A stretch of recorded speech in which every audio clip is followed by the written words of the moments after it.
Wade, is the manner of the win as pleasing as the win itself? Yeah, I suppose so. But quarter final of a cup, you just want to get through by hook or crook. But I thought we were good value for it. And they're not a League Two team. They've got some. Everyone knows about Salford. They've got some really good players. Thought they gave us one or two problems in the first half that we were able to correct at half time. But even in the first half, made plenty of chances, and you start thinking, is it going to be one of those nights? I was really pleased with. I thought the fans were really good. I was really pleased that they stayed with us at 1-0, because I think this is a group that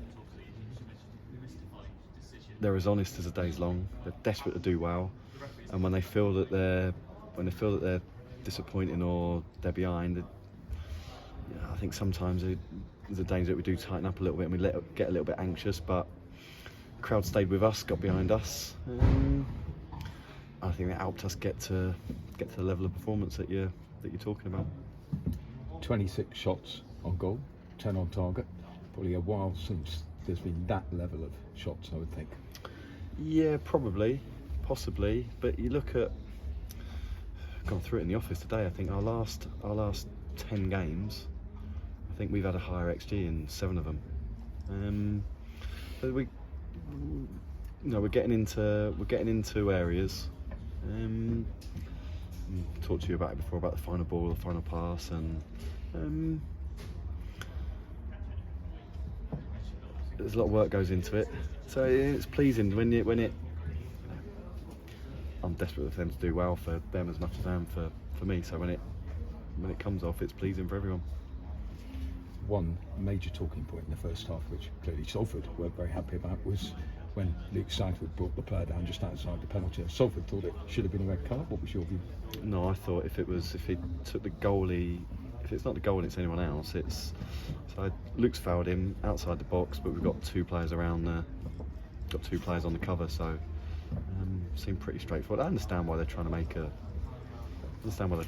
thing of it, and they're trying to put a little bit of pressure on the referee off the back of it, but it looked a straightforward yellow to me. You weren't worried? Not overly, no. Being really honest, no. I'd have been really surprised if he sent him off there. Second half, clearly an assist and a debut goal for Will Goodwin. How did you think he did overall?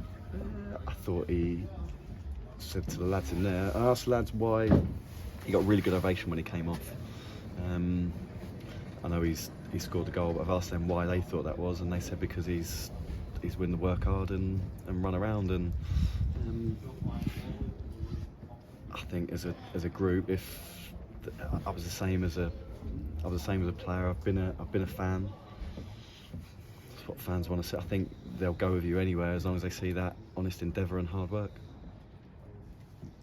Into the semi-finals now. First time Cheltenham have been in the semi-finals of a cup competition for a very long time. Only 2 head coaches, managers have ever taken Cheltenham to Wembley. Have you seen the results tonight? I haven't seen the results, but obviously I know who the final 4 are.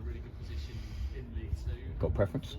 No, I don't think we can be fussy. We're a game away from Wembley, so whatever the fixture is, we'll go and attack it, and we'll give it absolutely everything.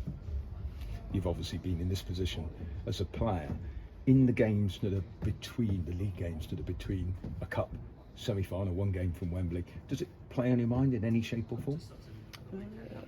No, I think if anything, if you're in the team, I would imagine that you'll be desperate to keep your shirt, because everyone wants to play at Wembley. I think out of our squad, I think there's only 2 or 3 that have ever been there.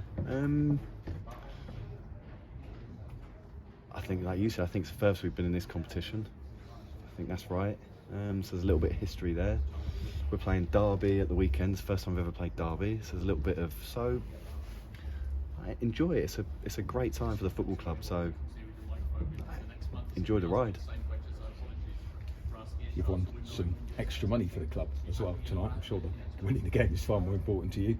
Do you expect to see any of that money in the transfer window? I honestly don't know, but what I would say is I think the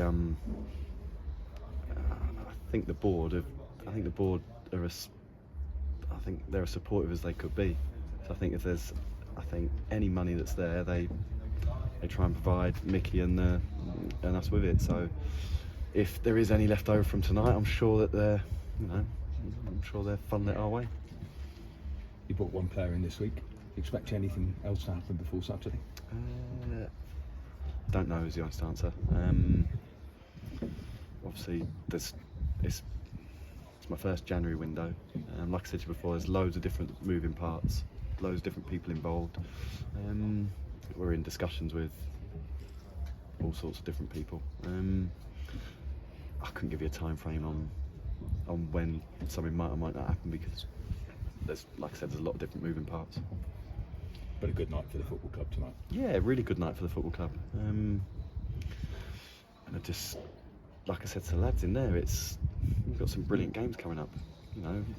Cheltenham Town, we're playing Derby and Sheff Wed in the next, Derby, Sheff Wed, Plymouth, next 3 games. Got a cup semi-final going up. I enjoy it. And you're enjoying it? Yeah, I enjoy it now. I enjoy it once the whistle goes and we've won. I can enjoy it. Yeah, it's I did turn to Russ. I think there was about 88 minutes on the clock. It was 3-1. I said, Russ, what would the score have to be and the minute have to be for me to actually start enjoying this? Because you just want to see the game out. Well done, Russ. Russ? Well done, Russ. Well done, Wade. Thank you. Cheers, Paul. Russ,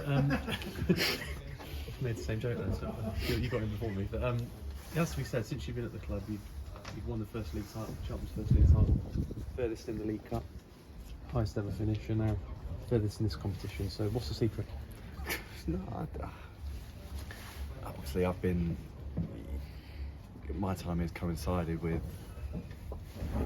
I think the last 3 or 4 years have been a brilliant time for the football club. What's the secret? All I can tell you is I think we've got good people working hard. I think that goes throughout the football club. I think what I've been really good at is everybody's been been united. Fans, staff, players, board, everybody's been pulling in the same direction. If you get good people working hard and pulling in the same direction, then you can achieve a lot. That's what I've just said to the players. I've been in dressing rooms. Hard work, good character, sprinkle it with a little bit of quality, and you'd be amazed at what you can achieve. So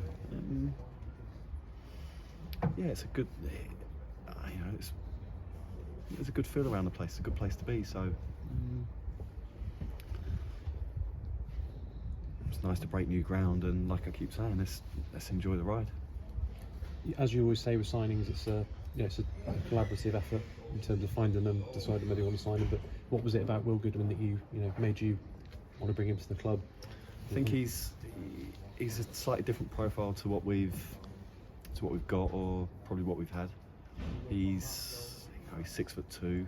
He's got good physicality. He's mobile. He's 20 years old. Don't want to heap too much pressure on his shoulders. I think he can help us. Right here and now, he can help us. But we think he can develop into a really good player. And it's always nice to get one out of the way early on, isn't it? Get your first one on the board. Yeah, it'll be. Yeah, I think you probably see that with his made up. I thought he grew into the game, but he'll affect the game because of his work rate, because of his endeavour, and it's up to us to keep refining keep chipping away and keep refining the player. And what we generally have been good at is we give people opportunities. What you said about the fans appreciating the effort, do you think that's the same at every club, or do you think Cheltenham fans in particular like their players to almost put the graft and the effort in? No, I think every fan wants to see a team working hard for the shirt. I think what everyone realises here is, we are fighting the odds. We are punching against our weight massively. The next 2 home games will be 2 massive clubs coming here. So I think what they recognise is, if you're going to upset the odds, you have to have a group that's fully committed, working hard, and you have to have everybody pulling together. And think you've seen over the past 3 or 4 years, if we do that, you can achieve things. So there's a nice, I do feel certainly there's a nice connection between the fans, the staff, the board, everyone. It's a, I think we're all fighting the same fight. Just finally, Wade, we asked you after the Chelsea game when you started to dream of Wembley to Bristol City season where you won it, and you think you highlighted the commentary game, didn't you? It was when you thought, we're getting quite close now. You got that buzz now? Yeah, no, I think you've got to listen. We're one game away, so I'd be lying to you if I think I'd be naive. I didn't think that the lads would think about it as well. So we've got some big games and some really good games between now and I think it's middle of Feb, isn't it? So listen, we'll park it up. We'll park it up and we'll concentrate on the games that are coming up. But the game comes around, if you can't get excited about a semi-final and a final potentially go to Wembley, then we might as well all pack up and go home. No point us being here. Cheers, Paul. Cheers.